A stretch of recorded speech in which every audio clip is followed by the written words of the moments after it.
السلام علیکم ورحمۃ اللہ وبرکاتہ۔ بسم اللہ الرحمن الرحیم۔ شروع کرتا ہوں اللہ کے نام سے جو بڑا مہربان نہایت رحم کرنے والا ہے۔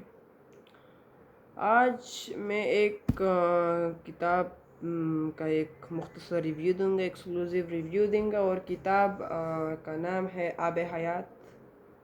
شاید یہاں پر الٹا دکھایا دے رہا، لیکن اس کتاب کا نام ہے آب حیات، مشاہیر شعراء اردو کے سمانہ۔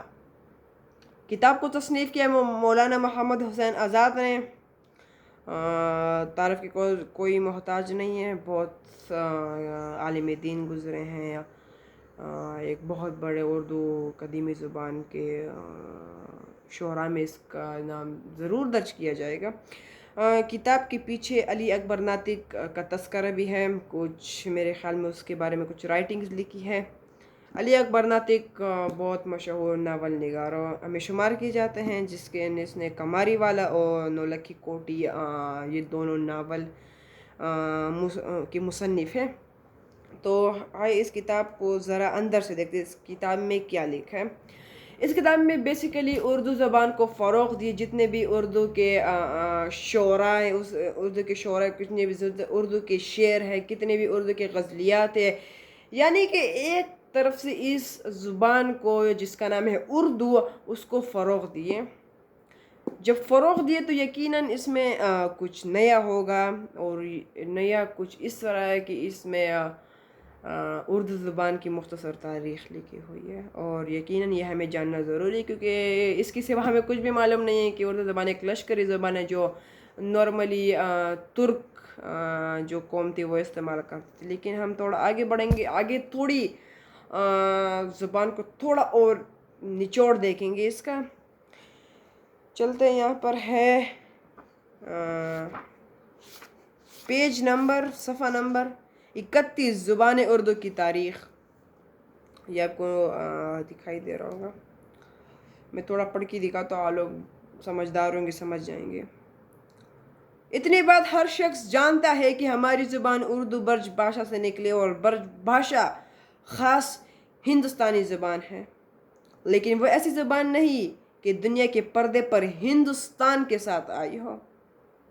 اس جو پوائنٹس بول رہا ہے اس کو نوٹ کیجئے گا، مارک دس ورڈز۔ اس کی عمر 800 برس سے زیادہ نہیں ہے، اور برج کا سبزارہ اس کا وطن ہے۔ تم خیال کرو گے کہ شاید اس میراث قدیمی کی سنسکرت کے پاس ہوگی، اور وہ ایسا بیچ نہیں ہوگا کہ یہی پھوٹا ہوگا اور یہی پھلا پھولا ہوگا۔ لیکن نہیں، ابھی اس طرح آگے چلتا ہے۔ سب جانتے ہیں کہ ہندوستان اگرچہ بے احمدی اور آرام طلبی کی سبب سے بدنام رہا، مگر باوجود اس کے مہذب قوموں کی آنکھوں میں ہمیشہ سے کھوبا رہا ہے۔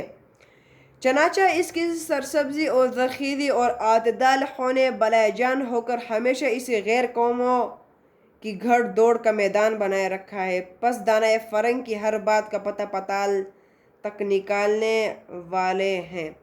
فرنگ کا مطلب جو ویسٹرن سوچ ہے، فرنگی یہ سوچ اس کو کہتے ہیں۔ انہوں نے زبانوں اور قدیمی نشانوں سے ثابت کیا ہے کہ یہاں کی اصلی باشندے اور لوگ تھے۔ ایک زبردست قوم نے آ کر آہستہ آہستہ کل ملک پر قبضہ کیا، یعنی کہ سارے ملک پر، ٹوٹل ملک پر قبضہ کر لیا۔ یہ فتح یاب غالباً جیجو سیحوں کے میدانوں سے اٹھ کر ہمارے شمالی پہاڑ الٹ کر اس ملک میں آئے ہوں گے۔ اس زمانے کے گیت اور پرانی نشانیاں دیکھ کر یہ بھی معلوم کیا ہے کہ وہ لوگ دل کے بہادر، ہمت کے پورے، صورت کے وجیہ، رنگ کے گورے ہوں گے، اور اس زمانے کی حیثیت کے جب تعلیم یافتہ بھی ہوں گے۔ موقع کا مقام اور سرسبز زمین دیکھ کر یہی زمین گیر ہوئے۔ اس قوم کا نام آرین تھا،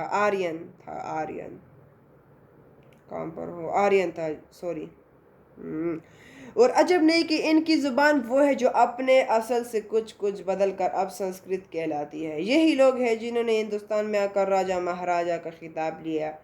ایران میں تاج کیانی پر درفیش کا بیانی لہرایا، اپنے مذہب کا نادر طریقہ لے کر چین کا نگار خانہ بنایا، یونان کا طبقہ حکومت سے الگ جمایا، روما کی عالمگیریہ سلطنت کی بنیاد ڈالی، اندلس اسپین پہنچ کر چاندی نکالی، یورپ سے خبر آئی کہ کئی دریا سے مچھلیاں نکلتے نکلتے گور سلطنت پائے، کئی پہاڑوں سے دھات کوتے کوتے لال بے بحال نکل آئے، تب اصلی رہنے والے کون تھے اور ان کی اصلی زبان کیا تھی؟ قیاس سے معلوم ہوتا ہے کہ جیسے پنجاب میں اب قطع قطع کی زبان کہیں کچھ اور کہیں بالکل اختلاف رکھتی ہے، یہی حال اور اضلاع ہند میں ہے۔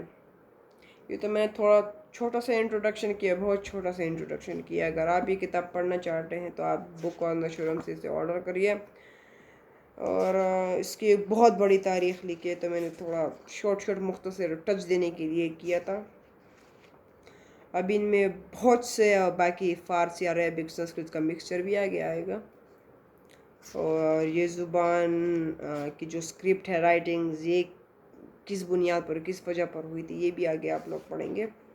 31 صفحہ سے لے کر میرے خیال سے 45 صفحہ تک